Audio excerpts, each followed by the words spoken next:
Noticia del día. Nvidia acaba de anunciar acuerdos para 500.000 millones de dólares con Apollo, BlackRock, Blackstone, Brookfield, Goldman Sachs y KKR para crear plataformas financieras destinadas a movilizar toda esa cantidad de dinero, casi medio billón de dólares de capital externo para infraestructura de inteligencia artificial.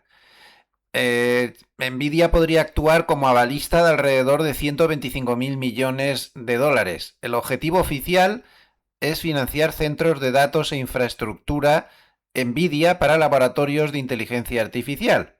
En suma, se trata de financiar a los clientes de Nvidia para que compren chip de Nvidia. Cada vez más pelota de deuda y cada vez está entrando más gente en este lío y cada vez más economía circular.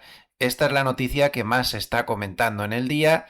¿Y recuerdan lo que les decía ayer de las grandes revoluciones y que al final los de los bonos acababan perdiendo a pesar de que las revoluciones seguían desarrollándose? Me da a mí que esto es cuestión de tiempo, aunque a lo mejor es cuestión de algunos años aún, pero no sé yo, ¿eh? No sé yo. Esta es la noticia del día. Sigue la economía circular. Hoy vamos a hablar de toda la actualidad del día. Los índices están haciéndose los remolones. Vamos a hablar del último informe de McElligott que aporta algunas pistas muy interesantes y en general pues a ver todo lo que está pasando y por qué sobre todo. Quédense que este vídeo les va a gustar. Muy buenos días a todos, bienvenidos, les habla José Luis Cárpatos y esta es mi crónica de apertura de la sesión de hoy, martes 11 de agosto. Empezamos a grabar a las 8:37 de la mañana, hora de Zúrich, 2:37 de la madrugada, hora de Nueva York.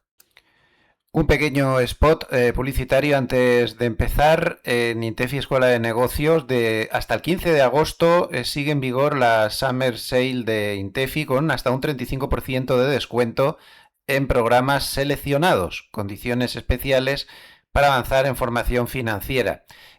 Afecta a un montón de programas, entre ellos los dos programas de Swing Trading y Scalping de Judy Julia, que lo hace muy bien, y también los programas superiores de la escuela. Hasta el 15 de agosto, es decir, hasta este sábado. Intefi Escuela de Negocios. Bien, pues pasamos al mercado y lo que vemos es que hay bastante preocupación por lo que está haciendo el precio del petróleo. Como pueden ver, en este momento está volviendo a subir. Ayer ya subió mucho, acabó subiendo cerca de un 5%, pero es que hoy está subiendo otro 1,45% hasta 83,32. Y es que hemos pasado de ese imaginario acuerdo del que hablaba Trump la semana pasada. Observen con qué facilidad se manipula el mercado, ¿eh? Les recuerdo que tanto Besen como Trump aparecieron el lunes de la semana pasada diciendo que el acuerdo era inminente y generaron una fuerte subida del mercado, una subida de las bolsas que no se ha retrocedido. Ahí se ha quedado. Claro, con esto juegan los políticos, sueltan una historia que medio inventada o muy exagerada y el mercado reacciona y luego no retrocede. Y van a seguir jugando con este tipo de cosas. Por eso hay que tener un poquito de criterio cuando comentan cosas así, ¿no? Bueno, pues al final no solo no hay acuerdo, sino que cada vez las posturas son más alejadas y hoy hemos sabido cosas realmente curiosas. Por ejemplo, Irán no solo ha dicho que no está negociando con Estados Unidos y que no piensa negociar, sino que ha dicho literalmente: no vamos a negociar hasta que no termine el mandato de Trump y entre otro en enero del 2029. Literalmente. Y Trump lo que ha contestado es que no solo no va a dar pábulo a las demandas de Irán de reparaciones de guerra y todo esto, sino que le va a pedir al propio Irán que sea él el que le pague a Estados Unidos por todo el daño que les ha causado en los últimos 50 años. Ya ven cómo está el panorama, no hay ninguna posibilidad de acuerdo y esto va a terminar sí o sí, y cada día estoy más convencido, con Irán controlando el estrecho de Hormuz y cobrando unos peajes muy subiditos de tono. Mientras tanto, aquí la única realidad es que el paso está cortado, nadie pasa por el estrecho de Hormuz, poquísima gente, Y lo que es peor, el paso por el estrecho de Bab el-Mandeb en el Mar Rojo está muy disminuido respecto a su tráfico normal. Esto es lo que hay. Y esto mucho me temo que es lo que sigue a continuación, a pesar de que el mercado ha sido muy optimista, salvo que Estados Unidos se haga el sueco, deje el estrecho de Hormuz en manos de Irán y ya está, que también es una posibilidad que puede suceder en cualquier momento. Ellos dirían que han ganado la guerra, un montón de historias de retórica política, pero la realidad que quedaría sería esa. El dato de IPC de mañana, pues lógicamente tiene mucha importancia en este contexto y tal y como está el petróleo, ¿no? Yo sigo diciendo una cosa muy importante. Ha habido actualización del CAPE de Siller y miren por dónde vamos, 42,3. Por favor, que a nadie se le olvide que históricamente con un CAPE así, a 10 años es muy difícil ganar dinero. Es decir, si uno entra en mercado a estos precios y va a largo, a corto es otra cosa, incluso a medio es otra cosa, pero si va a largo, estos precios no le van a dar muchas posibilidades de ganar dinero en ese plazo de 10 años. Como tampoco hay que dejarse engañar por lo que está pasando actualmente, que es un fenómeno muy curioso, y Goldman lo vuelve a recordar, y es que el VIX parece muy moderado, parece que la volatilidad en general del mercado sea baja, pero eso no es verdad. La volatilidad implícita media de una acción suelta en este momento está en el percentil 96, tomando 15 años, ¿eh? Percentil 96. Estamos hablando de la volatilidad implícita a 3 meses. Mientras que la volatilidad implícita del índice estaría tan solo a 44, el percentil 44. Como ven, nada que ver lo que marca de volatilidad implícita el índice con los valores que están dentro. Y sobre todo les sigo llamando la atención, esto está actualizado a fecha de ayer, correlación implícita del SP500 de los valores que están dentro del índice SP500 percentil 1.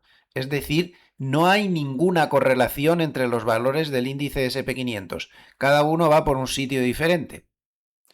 Teniendo en cuenta este tema de la volatilidad, me parece sumamente interesante dar un vistazo al último paper de McElligott, que saca datos realmente muy interesantes. Si hablamos de volatilidad realizada, es decir, no de la implícita, realizada o histórica, la que se calcula con una fórmula y no tiene oscilaciones, no tiene cotización, McElligott se ha dado cuenta que si se separan las sesiones de subida y las de bajada y se compara cuánto se mueve el índice en cada grupo, subida, bajada, en las sesiones alcistas el SP500 se mueve a un ritmo del 22%, del 22,2% anualizado en volatilidad realizada y en las bajistas del 2,8%, es decir, 8 veces más.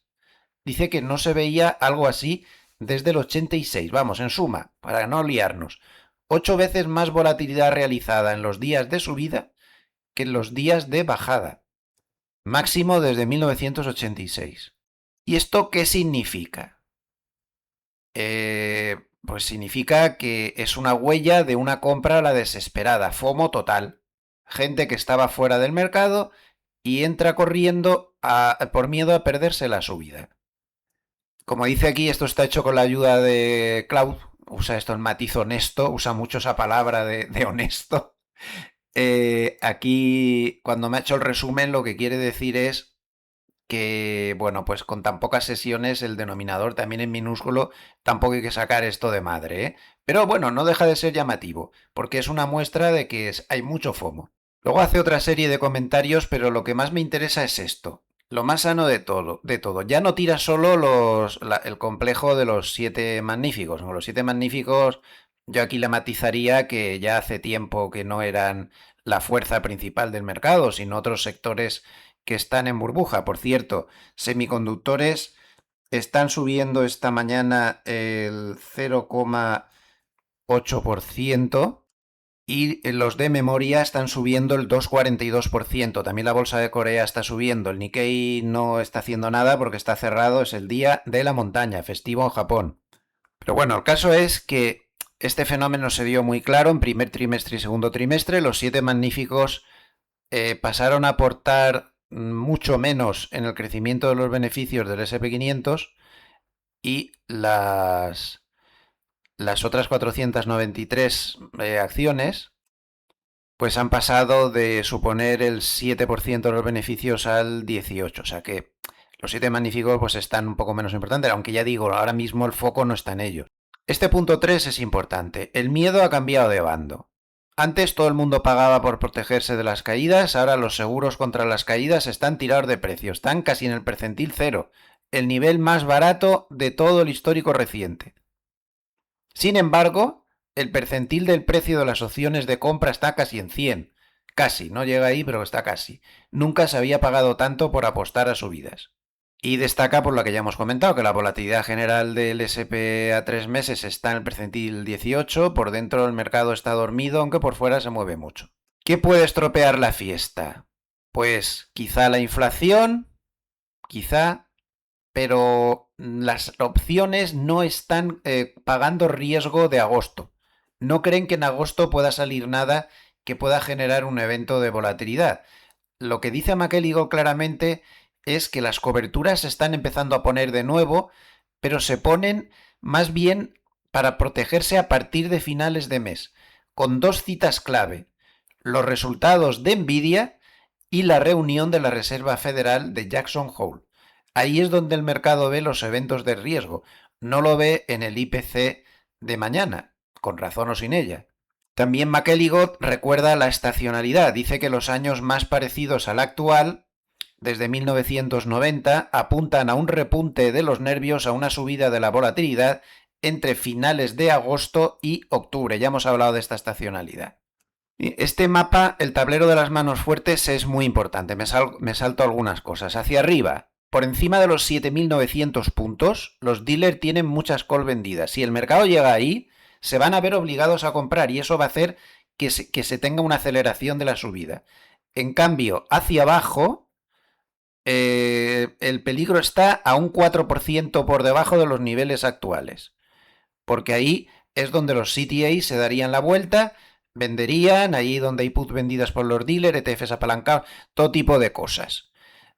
Más o menos este punto, bueno, más o menos no, lo calcula con total exactitud, este punto de peligro estaría en 7.512, un 4% por debajo de donde estamos ahora, más o menos. Y el último punto que nos comenta McElligott es fundamental, la simetría que hay que entender. Esta tabla, como pone ahí, mide cuánto tienen que comprar o vender de forma automática los dealers y los fondos de control de volatilidad si el mercado se mueve en un solo día la cantidad que pone ahí a la izquierda. Como pueden ver, está todo muy desequilibrado, porque si la bolsa, por ejemplo, sube un 2%, tienen que comprar 21.100 millones. Pero si baja un 2%, tienen que vender 60.000 millones. Ante una subida del 3%, tienen que comprar 22.000 millones, pero tendrían que vender 104.000 millones. Como ven, la asimetría es absolutamente bestial. Una asimetría impresionante. Vámonos al caso extremo. Con un 5% que se moviera un solo día, no es nada fácil, pero estamos haciendo un ejercicio teórico, tendrían que comprar 24.000 millones, pero en un día de bajada del 5%, en lugar de 24.000, tendría que vender 191.500 millones de dólares. Vamos, que caer un 5% obligaría a vender 8 veces más de lo que obliga una subida. Perdonen, una llamadita y de spam. Me llaman de Hamburgo, Alemania. Jolines, me llevan frito. Aquí hay más spam que yo que sé. Bueno, seguimos.